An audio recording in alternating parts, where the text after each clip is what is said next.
muito bom. E nós vamos lá para o nosso estudo agora no capítulo 2. No capítulo 2. No estudo de número 3, que foi de quarta-feira passada, nós estudamos aí o auge da criação de Deus. Qual foi o auge da criação de Deus? A obra-prima da criação de Deus. Então, eu queria que agora você olhasse para o seu irmão do lado e falasse assim: você é uma obra-prima de Deus. Isso. Você é muito especial. Uma das coisas que nós aprendemos quando estudamos essa doutrina é a valorização do homem. E eu acho que a nossa sociedade, ela caminha em dois extremos. Não sei se você concorda comigo. O extremo de desvalorizar o homem. E hoje, os cachorros de madame são mais bem tratados que muitos seres humanos, não é? Ou, às vezes, a hipervalorização do homem. Ele se acha tão poderoso e tão capaz que ele não precisa de Deus, não é? E que é Deus que, na verdade, precisa dele. E eu já disse para vocês que eu tenho ouvido isso aí, às vezes até de pessoas assim instruídas, né? Líderes religiosos declarando isso. Na verdade, Deus não é tão poderoso assim, Ele precisa de nós. E o estudo de Gênesis vai nos dar uma visão ampla do que é Deus, do Deus a quem nós servimos. Eu tenho uma mensagem que eu gosto de começar ela, mensagem no Salmo 121, que eu gosto de começar ela perguntando para a igreja: qual é o tamanho do seu Deus? Qual é o tamanho do seu Deus? Dependendo da visão que você tem de Deus, será assim o seu comportamento, as suas atitudes e a sua fé. Se o seu Deus é pequeno e não pode fazer tudo, então você vai viver assim, conforme essa visão. Agora, se o seu Deus é o Deus revelado na Bíblia, Criador, sustentador, o Deus Todo-Poderoso, que ninguém está acima dele, né? Então você terá uma outra vida, um outro estilo de vida. Imagina alguém que tem a visão de um Deus que é pequeno enfrentando problema, e a visão de um Deus grande enfrentando problema. Vamos pegar o exemplo, por exemplo, bíblico de Davi. Não é? Qual o tamanho do Deus de Davi quando ele enfrentou Golias, né? Se o Senhor for comigo, esse gigante aí é nada. Se o Senhor for comigo, agora se o Senhor não for comigo, vai ser uma vergonha nacional, né? Mas não, o Deus de Davi era o Deus todo-poderoso, capaz de derrubar gigantes. Então, quando nós vamos para um problema, quando nós vamos vivendo a nossa vida diante dos desafios, nós vamos revelando o tamanho do nosso Deus. Eu tenho certeza que se eu perguntar aqui, cada um de vocês vai mencionar pelo menos um problema que tem. Pelo menos um. Se alguém falar assim: pastor, eu não tenho problema nenhum, você vai ficar na terra por pouco tempo. Você já está na hora de ir para o céu. Não é verdade? Porque quem não tem problema já está na hora de ir para o céu.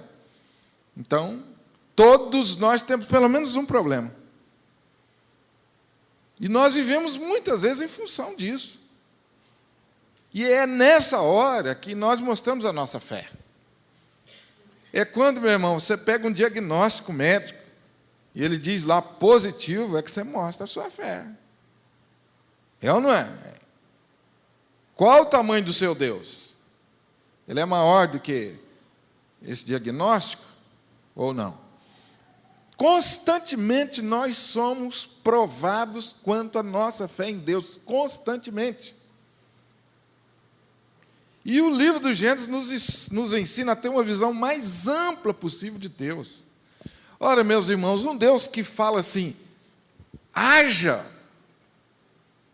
luz, haja isso, e todas as coisas foram formadas, esse é um Deus que não cabe nem na nossa cabeça, de tão grande. Esse é o Deus que nós servimos, não é? Esse é o Deus. E nós não podemos viver de uma forma medíocre, porque nós temos um Deus muito grande. Por falar nisso, esse é o tema do Movimento Vida, né, dona Cel? Vivendo acima da mediocridade, porque ter um Deus como nós não pode viver de forma medíocre. Depois que nós vimos essa grandeza desse Deus ao criar todas as coisas, nós vimos que Ele criou todas as coisas com ordem, mostrando o seu cuidado na criação, o seu planejamento. E aí Ele chega no auge da criação, o homem. E como Deus trata de forma especial a criação do homem. Como Ele trata de forma especial a criação do homem. Ele criou todas as coisas, colocou todas as coisas certinhas, tudo no seu devido lugar. E depois que o ambiente estava preparado, o ambiente perfeito, irmãos, todas as coisas funcionavam perfeitamente. Depois Ele olhou e falou assim, está faltando uma coisa. Agora eu vou criar, eu vou fazer a obra-prima, o melhor. Eu deixei para o último dia. E fez o homem. E aí Ele, com certeza, dialogou com a Trindade. Como nós vamos fazer o homem? E eles resolveram a nossa imagem e a nossa semelhança. Nós vamos fazer ele... O modelo não poderia ser melhor, é o próprio Deus. Minha irmã, Deus olhou para Ele mesmo para fazer a gente. Olha que coisa maravilhosa. E tem gente que não se dá o valor. Tem gente que não se dá o valor. Tem gente que ainda acha que se sente inferior. Não pode. Você não pode se sentir inferior, porque Deus caprichou demais em você. Você fala assim, não, pastor, quando Deus criou o homem, Ele criou o homem assim, de modo geral, Ele não estava nem pensando em mim. Será?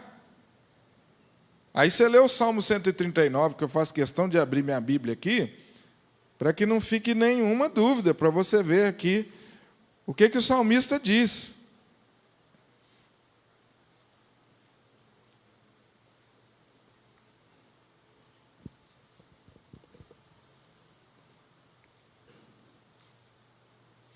Versículo 13. Faça questão, leia, por favor, isso aí, grife na sua Bíblia, para quando você achar que você é inferior às pessoas, quando você achar assim, nossa, mas eu sou feio demais. Tem gente que é assim. Ah, não, eu não dei sorte, né? Eu queria ser mais alto.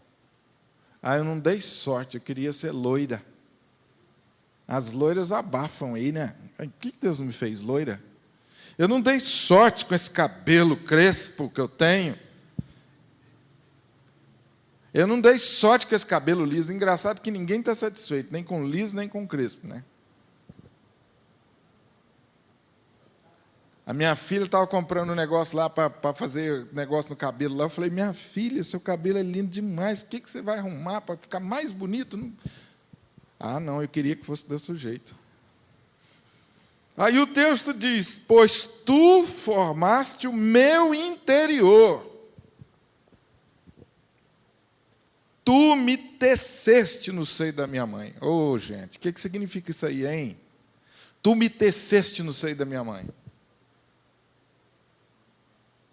Não, pastor, eu sou fruto do acaso. Tem gente que já falaram isso para mim, pastor, eu sou fruto do acaso. Minha mãe e meu pai não estavam me planejando. Acho por isso que dá tudo errado na minha vida. Oh, Deus. No coração de Deus você já estava sendo planejado. E Deus fez você assim, ó, tu me teceste. Igual um tapeceiro ou uma costureira, um tapeceiro faz um lindo tapete bordado, caprichado, com muitas cores. Fio por fio, tu formaste o meu interior.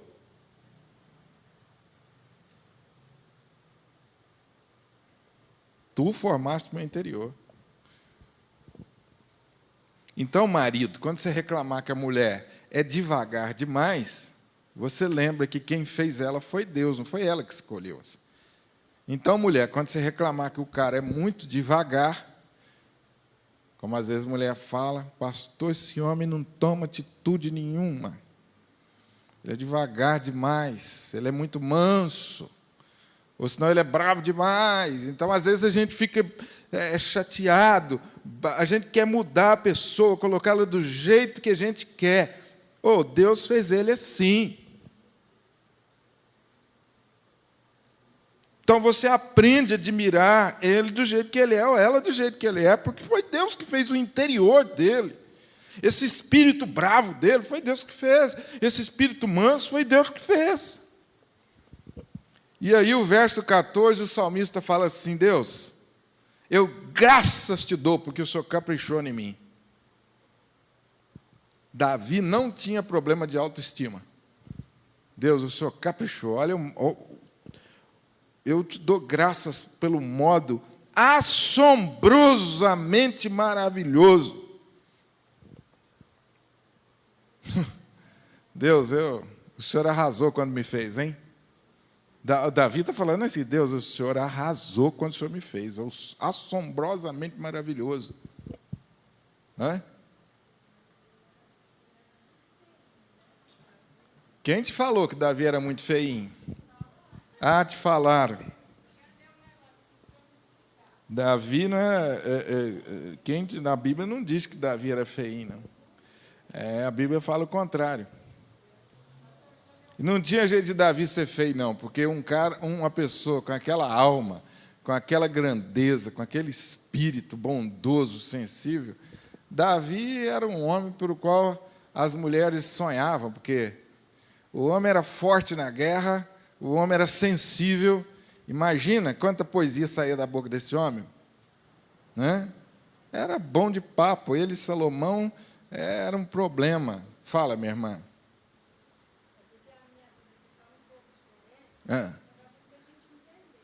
Pode falar, pode ler. O meu interior.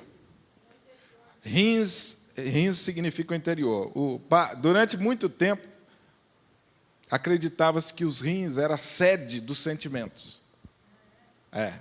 Durante muito tempo. Aí, depois dos rins, passou para o coração. Certo? E eu estava vendo uma entrevista com um cientista famoso, e ele estava dizendo que a sede do ser humano é a mente. E ele disse que a Bíblia provavelmente errou nesse sentido. Só que ele não conhece a Bíblia, porque a Bíblia, quando fala coração, ela está falando do nosso ser integral, ela não está falando só sentimento. A mesma coisa é rins. Está falando do nossa essência, o nosso interior. Então, queridos, olha o verso 15 para completar a ideia. Os meus ossos não te foram encobertos, quando no oculto fui formado e entretecido como nas profundezas da terra. Agora, o verso 16 é fantástico. Os teus olhos me viram de que maneira? Ou seja, eu não tinha forma ainda e os seus olhos já me viram. Eu não tinha nem forma e os seus olhos já me viram. Quer dizer que você foi planejado. E aí, para completar, o verso 16 diz o seguinte: todos os meus dias, cada um deles escrito e quando nenhum deles havia ainda.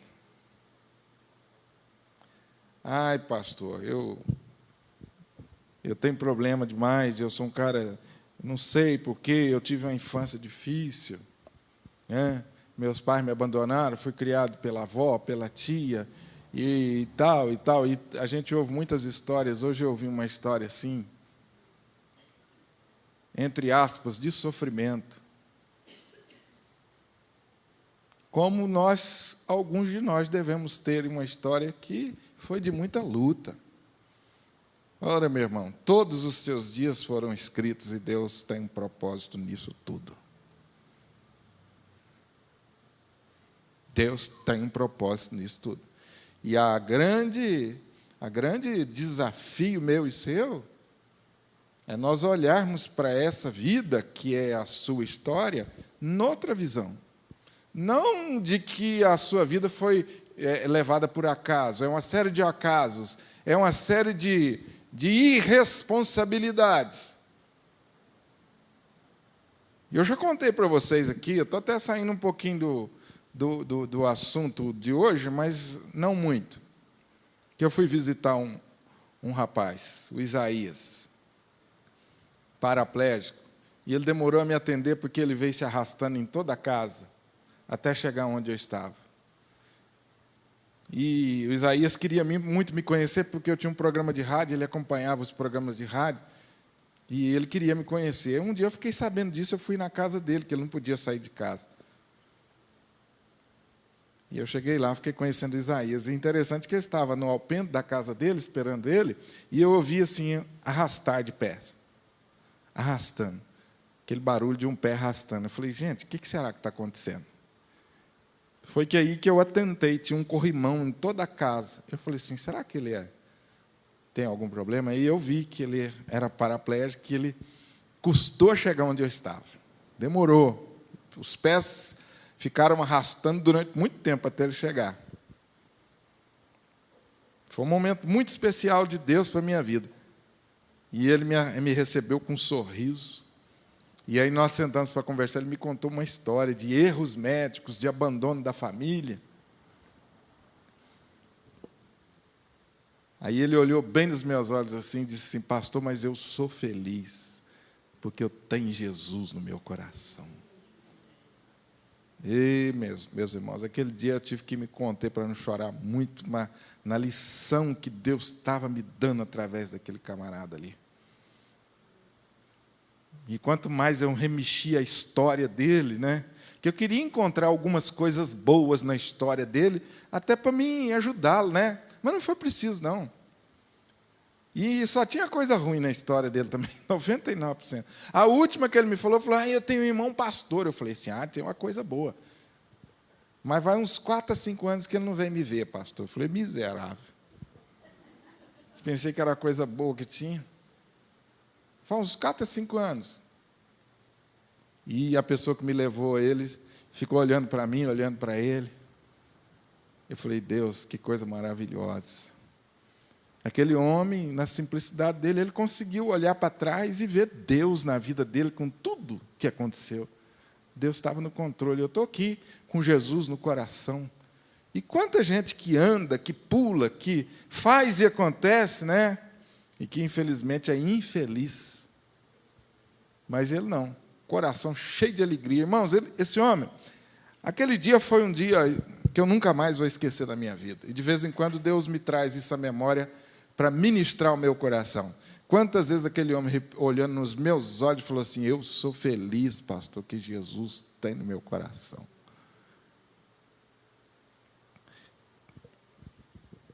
O livro do Gênesis, entre outras coisas, ele nos dá, assim, aquele sentimento de valorização correto, equilibrado. E ele nos ajuda a respeitar o outro. Ele nos ajuda a respeitar o outro. Porque o outro também foi feito assim. A imagem e semelhança de Deus. Que coisa maravilhosa. O capítulo 2 de Gênesis, que nós vamos entrar hoje, e eu volto nesse assunto aí mais à frente um pouquinho, quando nós formos falar o homem feito aqui do pó da terra. Capítulo 2 de Gênesis.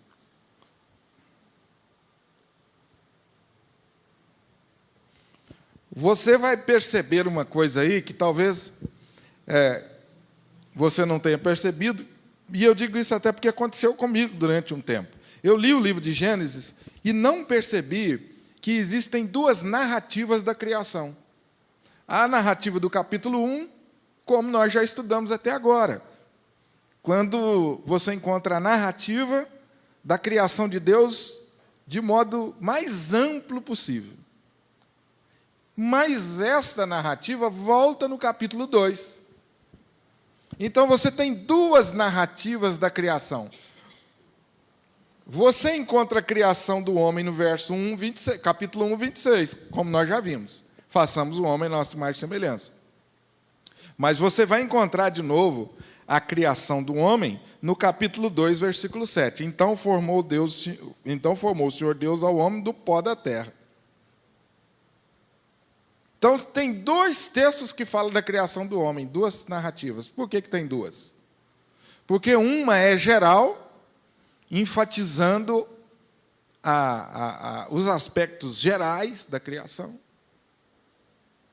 e enfatizando o fato de que foi Deus que fez todas as coisas. E a segunda é mais específica em alguns pontos, inclusive do homem. A primeira diz, façamos o homem à nossa imagem e semelhança. A segunda diz que Deus formou ele do pó da terra. E você vai ver mais algumas informações que nós temos aí. Inclusive, você vai encontrar no capítulo 2 a criação ou a instituição do casamento. Como a mulher foi formada e a instituição do casamento. Portanto, isso não oferece problema nenhum para nós, o fato de ter duas narrativas. Não significa que a Bíblia, a primeira narrativa foi falha, aí fez uma segunda melhor. Não, não tem nada disso. A primeira foi feita com um objetivo e a segunda foi feita com outro objetivo. Muito bem. Interessante você observar aí, no versículo 1 a 3, que Deus acabou os céus e a terra e todo o seu exército, e havendo Deus terminado no dia 7º a sua obra que fizera, descansou nesse dia de toda a sua obra que tinha feito, e abençoou Deus o dia 7º, e o santificou, porque nele descansou de toda a obra que, como Criador, fizera. No 6º dia, Deus terminou a sua obra, e o 7º foi separado para o dia do descanso. Então, aí eu te pergunto, meu irmão, o 7º foi separado para o dia do descanso, porque Deus estava cansado?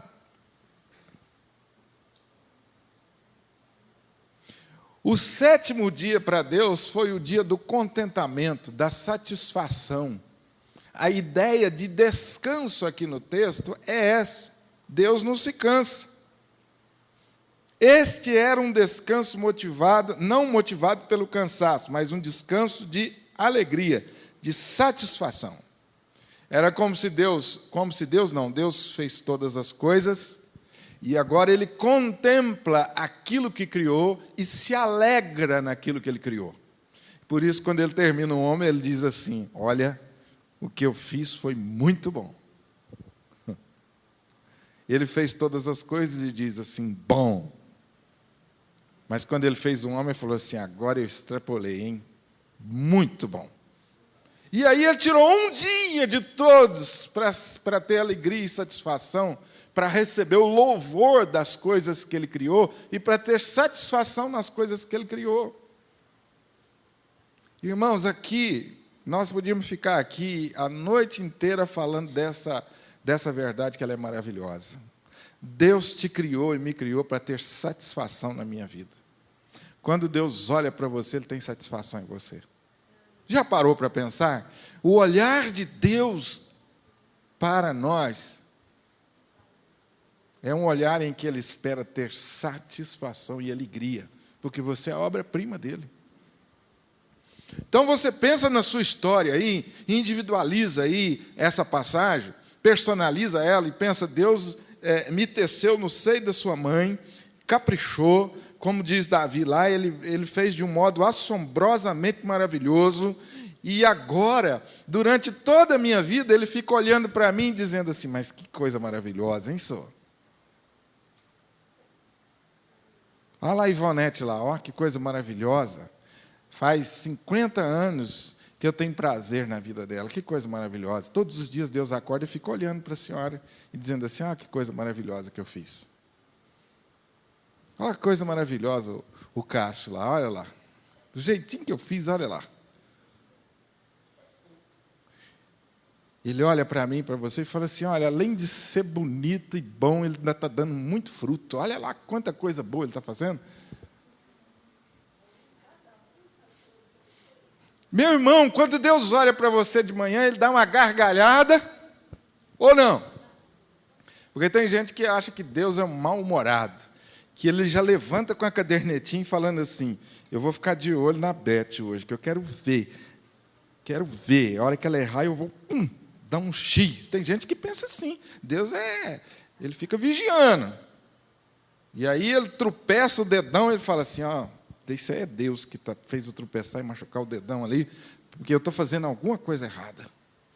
As pessoas pensam assim, eu tropecei porque eu estou fazendo alguma coisa errada. Eles não pensam assim, eu tropecei porque Deus está me livrando de cair de cara ali na frente.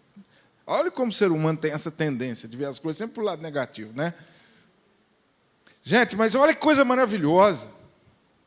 Você já olhou para a sua vida nessa perspectiva? Quando você sai para o trabalho de manhã, para as suas atividades rotineiras, e executando os seus sonhos, os seus planos, Deus está olhando para você e dando gargalhada, e fala assim, mas que coisa maravilhosa, olha lá. É mais ou menos como a gente pega as fotos dos nossos filhos, aquele álbum bonito, né? E senta o marido e a mulher e fica lá, relembrando, dizendo, olha, que coisinha linda, né? Olha lá. E aí você faz igual eu faço de vez em quando, acorda de noite, vai lá no quarto deles e fica olhando, babando, né? Os meninos velhos, de vez em quando eles acordam. Ô pai, o que você está fazendo aí? Não, só estou olhando, filho. Sou babão até hoje. Acordo de noite, às vezes eu oro por eles, oro um pouco, vou lá no quarto deles, oro, e está lá. Uma coisa linda. Deus faz a mesma coisa com a gente. E tem gente que ainda acorda de mau humor, né? Acorda achando que a vida é um grande peso. Por que eu tenho que fazer as coisas certas, pastor? Porque eu e você fomos criados para dar alegria a Deus. E quando você faz uma coisa certa, você fala assim, Deus está dando a maior gargalhada lá em cima. Porque Deus é assim, bem-humorado, feliz e alegre. Ele tirou um dia para se alegrar. Olha que coisa, que princípio de vida, gente. Irmãos, por isso que a palavra diz, né, com tanta veemência, que nós sofremos, ou estamos sendo destruídos porque não obedecemos a palavra. Diz lá o profeta Oséias, o meu povo está sendo destruído porque falta conhecimento. Por isso, irmãos, se nós tirássemos pelo menos um dia por semana,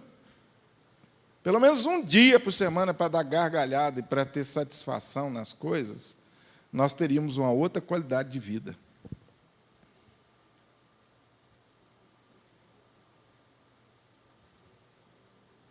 O sábado foi criado e incorporado na lei. Deus colocou o sábado na lei. O homem deveria, se ele não obedecesse, ele seria penalizado. Porque Deus diz assim, para que vocês sejam felizes, pelo menos um dia você tem que tirar para descansar e para se alegrar, e para dar risada, e para passear, e para curtir as coisas boas que eu fiz. Agora, ele criou todas as coisas lá no Éden, perfeitas, imagina, Adão tinha que trabalhar o dia todo para cuidar das coisas, porque você viu lá que Deus deu a incumbência dele de cultivar e guardar as coisas, então ele tinha que trabalhar. E dizem alguns que ele trabalhou duro, porque ele teve que dar nome para todos os animais, era muita coisa, ele teve que dar nome para as espécies, ele tinha que controlar, ele tinha que cuidar. Aí Deus falou assim, agora Adão, um dia só você tira para você curtir, viu? Você curtir, tomar banho na cachoeira, comer desses frutos aí, que você vai comer fruto o resto da vida, você não vai conseguir experimentar todos, e cada um mais gostoso que o outro. Vai passear com a Eva, com os meninos, E vai curtir, pelo menos um dia, o dia inteiro. O resto você trabalha. Isso não quer dizer que você não vai ter alegria nos outros dias. Porque, na verdade, cultivar e guardar o jardim do Éden não era alguma coisa pesada e que trazia sofrimento. O trabalho era uma coisa muito prazerosa. Mas Deus falou assim, além do prazer do trabalho que você vai ter, você tem um dia só para você. E isso foi colocado na lei. Então, irmãos, se nós, quem sabe se nós não teríamos uma vida melhor se nós reconhecêssemos esse princípio da palavra de Deus com mais. E aqui eu não vou entrar muito nesse assunto hoje não, mas a gente pode entrar no outro dia nesse assunto. Tem gente que fica se pegando em pequenas regras no domingo. Pequenas regras. Como um crente que viu o outro na farmácia comprando e deu o maior sabão nele. Falou, você não pode comprar no domingo, é pecado. Domingo é dia de descanso, você não pode comprar. Você não pode fazer nada. Ela falou assim, se eu não comprar o remédio, a pessoa vai morrer, como é que vai fazer? Será que eu estou pecando, então? Foi o que fizeram com Jesus. Jesus curou um homem no sábado e eles foram condenar Jesus. Jesus falou assim, vocês estão equivocados. O sábado foi feito por causa do homem, e não o homem por causa do sábado. Não inverte as coisas, não. Eu fiz o sábado para ser uma bênção, não um peso. E aí o sábado, que para nós hoje é o domingo, no nosso calendário, a gente já levanta reclamando domingo de manhã, né? Nossa, escola dominical. Tem alguma coisa errada nisso, não tem? E aí briga para sair, porque está todo mundo atrasado, e pá, aí já sai todo mundo emburrado, né? Eu já contei isso para vocês, que o pastor Roberto Laine fala. Não contei, não? O pastor Roberto Laine, quando fala disso, ele diz assim, falou assim, a gente tem que tomar cuidado, porque às vezes domingo a gente sai de casa para a escola dominical, atrasado, emburrado, né? Os meninos, já é difícil levantar os meninos. Aí a mulher, depois que arruma os meninos, é que a mulher vai se arrumar, aí o marido já está pronto no carro, buzinando, vamos! E aí ela entra no carro, e ele fala assim, você está atrasando a gente, já briga com ela, coitado. E os meninos lá atrás chorando, brigando com o outro no carro, e sai todo mundo bravo de casa, e o vizinho, que não é da igreja, está armando a churrasqueira, colocando a picanha ali no braseiro, de bermuda, de camiseta, quando não está sem camiseta, só de bermuda, curtindo, os meninos lá brincando, todo light, e ele virando aquela picanha na chapa. Tss, tss. E aí ele olha aquela cena, né? Aí ele fala assim, eu ser crente, hein? Isso é muito complicado aí, ó. Ser crente é esse negócio, sair bravo, todo mundo brigando, eu vou ficar aqui, virando a minha picanha na chapa. Então, o vir à igreja é uma coisa que a gente... Uma hora eu quero fazer um estudo desse com os irmãos. O que é o verdadeiro sábado? O vir à igreja, irmãos, não pode ser pesado para nós. O vir à igreja tem que ser um momento para nós de satisfação e de alegria. E de restauração. Porque nós temos a grande vantagem, é o seguinte, o não crente, ele obedece o sábado também. Querendo ou não, ele tem um dia de descanso normalmente. Só que ele descansa o físico. E ele descansa muitas vezes de uma forma não muito conveniente, não é? Tem gente que, por exemplo, ao invés de ficar curtindo com a família e tudo, vai para um bar, enche a cara aí de cerveja, de cachaça, só volta no final do dia, que ele se acha que aquele dia é um dia dele e que ele pode fazer isso, né? Tem muita gente que... E aí, chega na segunda-feira, ele não descansou nada. Então, o descanso dele, quando ele descansa, é o descanso físico. Mas nós temos a vantagem, que nós temos o descanso físico e o descanso espiritual. Então, quando a gente vem à igreja para as atividades no domingo, você vem com alegria para receber a renovação espiritual, o fortalecimento espiritual. E é o momento de você encontrar os irmãos, se abraçar, sorrir. No domingo não é dia da gente encher a igreja de programação, que isso é uma coisa muito errada. Tem gente que vem à igreja, hoje até que não está acontecendo isso mais não. Vem à igreja e fica o dia inteiro na igreja. Então também está errado. Tem que ter um equilíbrio. Você tem que ter um tempo para você estar na sua casa, né? Curtir, sorrir, sentar, brincar com as crianças, principalmente quando elas estão mais novas. Elas precisam disso. Então, querido, essa prática desse princípio estabelecido por Deus é algo que nós precisávamos pensar com muito carinho e rever algumas coisas na nossa vida com relação a isso. Tem alguns aqui que trabalham no domingo, não sintam-se culpados por isso. Obedeça o princípio. O princípio é que você tenha pelo menos um dia de descanso. Ah, pastor, a minha empresa trabalha com escala. Tem dia que eu trabalho no domingo. Eu estou pecando? Não. Você precisa ter um dia de descanso. Você não está pecando, não.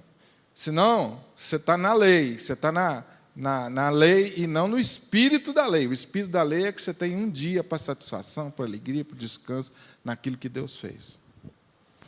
E tem gente que fala assim para mim outra coisa. Pastor, isso é errado, né? O domingo, fazer isso, fazer aquilo, porque o domingo é dia da gente se dedicar à igreja, é dia da gente fazer as coisas para a igreja. Aí eu falo para a pessoa assim, pois é, né, meu irmão? Aí segunda, terça, quarta, quinta e sexta, e sábado a gente corre atrás das coisas da gente, não é? Ele falou, então, a gente tem todos os 6 dias para correr atrás das coisas da gente, e um dia para as coisas de Deus, e a gente ainda falta. Eu falei, está errado. Como está errado? Vocês estão vendo a visão da gente equivocada? Segunda, terça, quarta, quinta, sexta e sábado é de Deus também.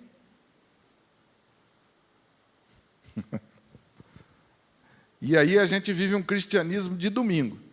No segunda a sábado a gente quebra o pau, né? E no domingo a gente veste aquela roupa de santa, faz aquela cara de santo, veste um terno, uma gravata às vezes, não é o nosso caso aqui. E aí a gente pega a família e vem fazer tudo aquilo que a gente não fez durante a semana. Também é uma vida desequilibrada. Por isso o apóstolo Paulo nos ensina, quer comais, quer bebais. Como é que é o versículo? A igreja não sabe, gente, me ajuda aí. Quer comais, quer bebais, façais tudo para... Quer dizer, a minha vida e a sua vida inteira é culto a Deus.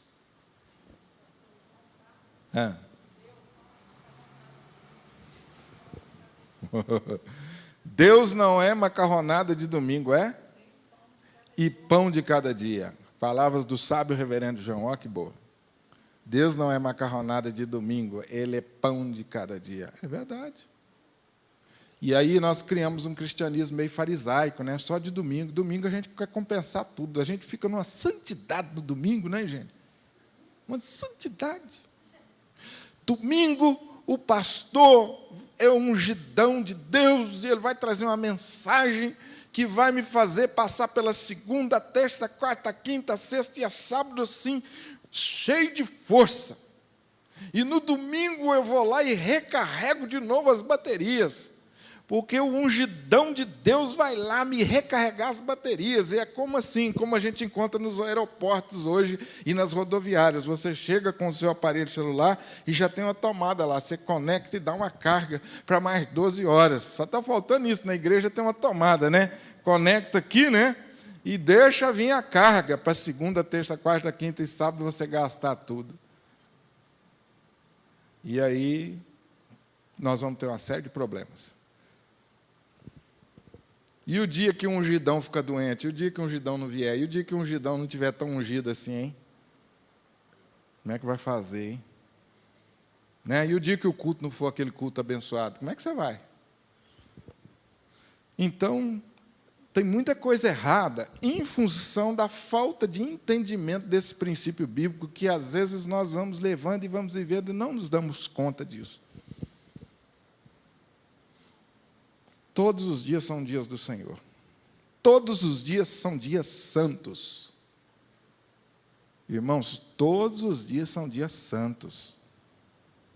E a minha vida inteira, 24 horas por dia, é uma vida que deve ser vivida para alegrar o Deus Criador de todas as coisas. Vou para o trabalho, estou em público, as minhas ações precisam alegrar o meu Deus. Eu estou no oculto da minha casa, lá no quarto, com a minha esposa, no momento mais íntimo que eu estiver, as minhas ações são para alegrar a Deus. Tudo.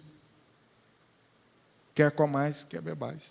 Os gestos mais simples. Essa é a ideia do sétimo dia. O verso 4 a 6, você encontra aí, como eu já disse, nova narrativa da criação. Já falei isso para vocês. Os versículos 5 e 6.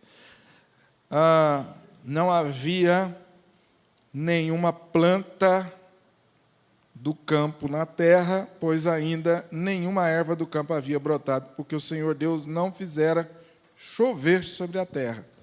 E também não havia homem para lavar o solo. Está vendo o trabalho aí? Mas uma neblina subia da terra e regava toda a superfície do solo. Olha que coisa interessante. Mas então formou o Senhor Deus ao homem do pó da terra e lhe soprou nas narinas o fôlego da vida, e o homem passou a ser alma vivente.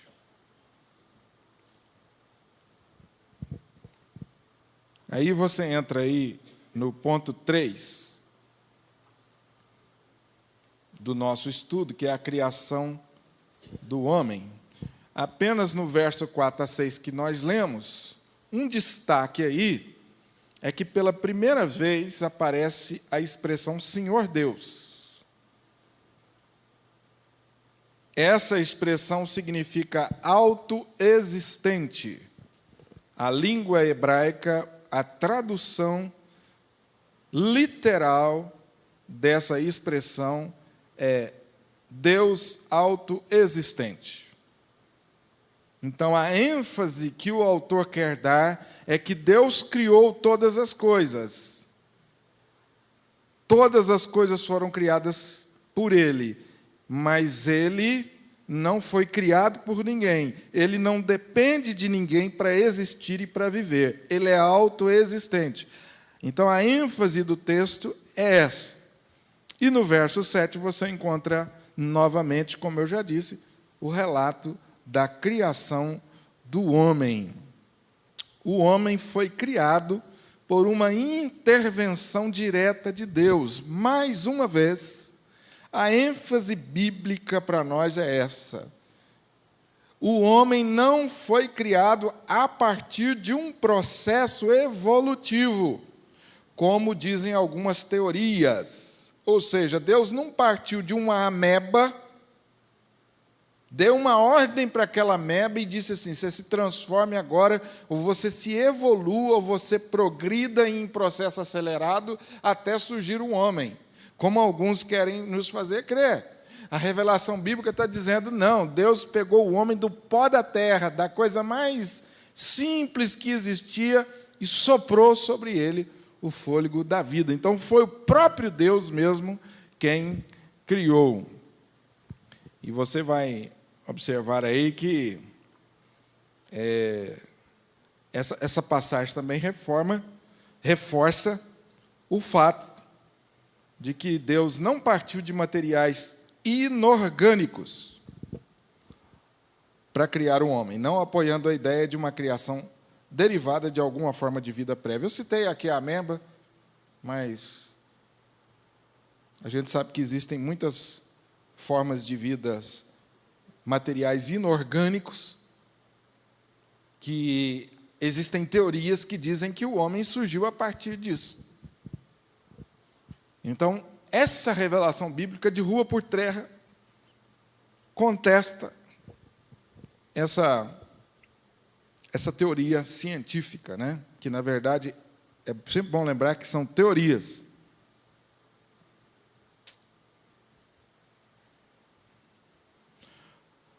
Enquanto nós observamos que o corpo humano é uma criação maravilhosa, ressaltamos que, e não podemos esquecer, que o princípio da vida veio diretamente de Deus.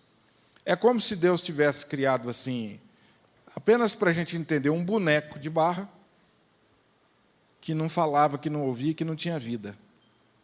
E depois de criar aquele boneco de barro, o que ele fez? Veio e soprou. De onde veio a vida? Do próprio Deus. Ele é o doador da vida. Como um presente, ele deu a vida. Né? Então, a vida não foi alguma coisa que surgiu simplesmente por acaso.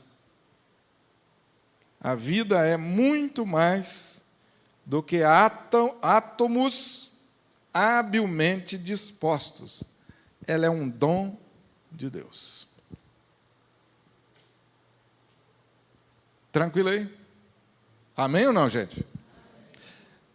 Esse texto nos ensina que o homem foi criado material e imaterial. Material, porque foi do pó da terra. Imaterial, ou espírito, porque recebeu o fôlego de Deus. Então, nós aprendemos nesse texto aqui que o homem é matéria e espírito, corpo e alma. E não me perguntem aquilo que vocês já estão com vontade de perguntar, né, Cássio? Pastor, não é corpo, alma e espírito? Né? Tanto faz você acreditar em corpo, alma e espírito, como em corpo e alma. Não precisamos gastar a nossa massa cinzenta para discutir isso aí. O importante em tudo isso é que você entenda que o homem é matéria, corpo e espírito. Pastor, por que isso é importante? É importante porque você vai entender que o que nos liga a Deus é o fator espiritual. Por que nós temos necessidade de Deus? Por causa desse sopro de Deus.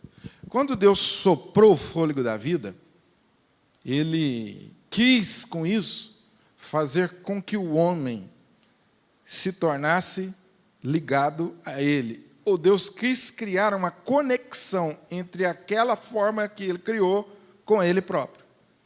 E nenhum outro que Ele criou, Ele soprou o fôlego da vida. Só no homem. Por quê? Porque somente o homem recebeu a capacidade de se ligar a Ele.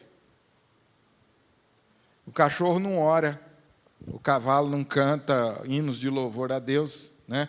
Os pássaros, por melhores que cantam, as melodias deles não são conscientes em louvor a Deus. Não são conscientes, mas o homem não.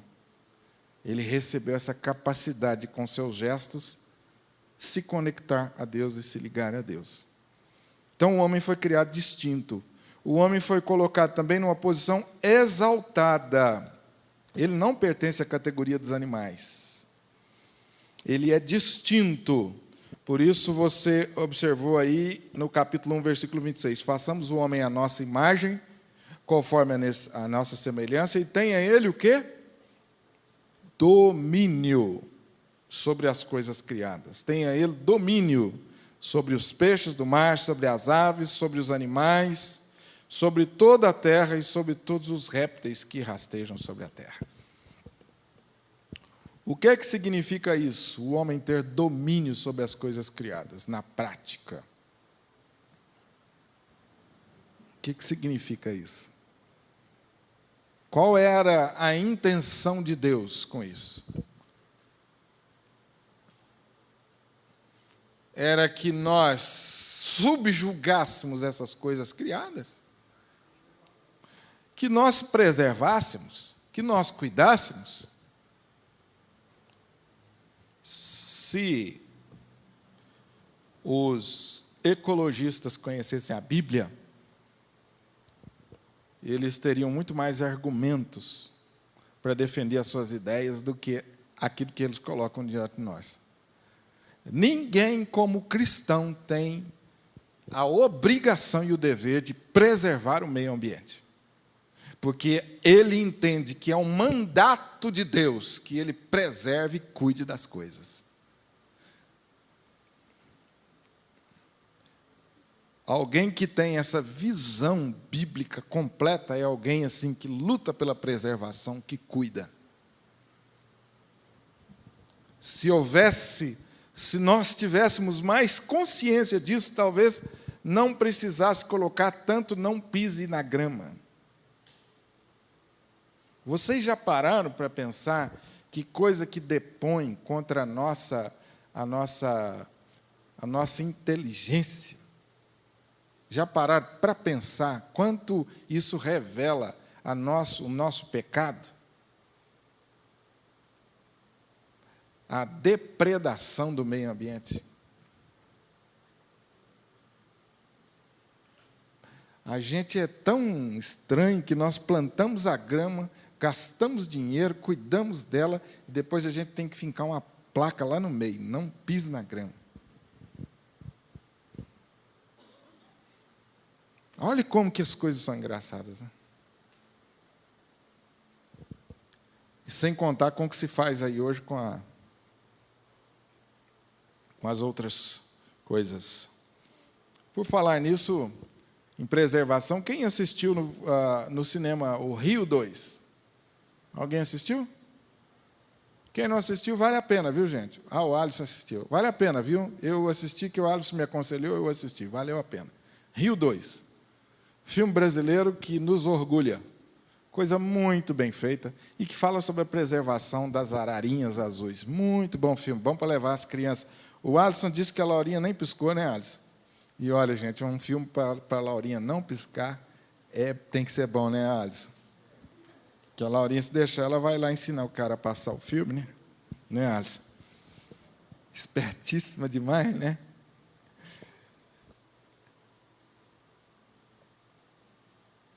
Essa posição exaltada ou superior é revelada nos Salmos por Davi, quando ele diz: "Quando contemplo os teus céus, obra dos teus dedos, e a lua e as estrelas que estabelecestes, que é o homem para que dele te lembres, e o filho do homem que visites?"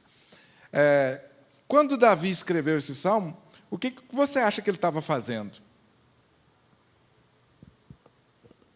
Eu imagino Davi no campo, curtindo a natureza, olhando assim, dizendo: "Deus, como o Senhor é maravilhoso, que céu bonito, que lua, que estrelas.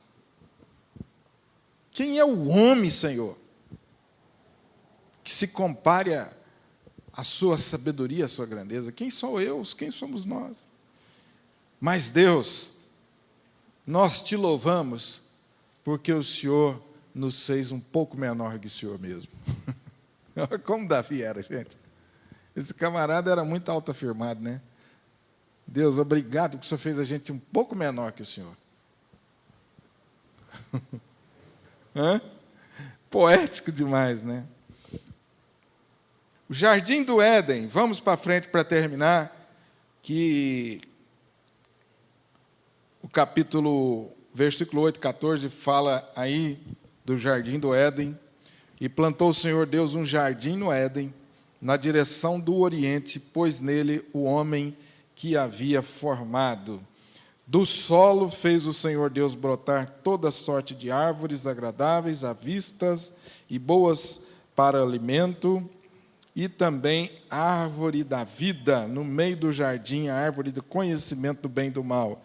E saía um rio do Éden para regar o jardim, e dali se dividia, repartindo-se em 4 braços. O primeiro chamava-se Pison, é o que rodeia a terra de Havilá, onde há ouro.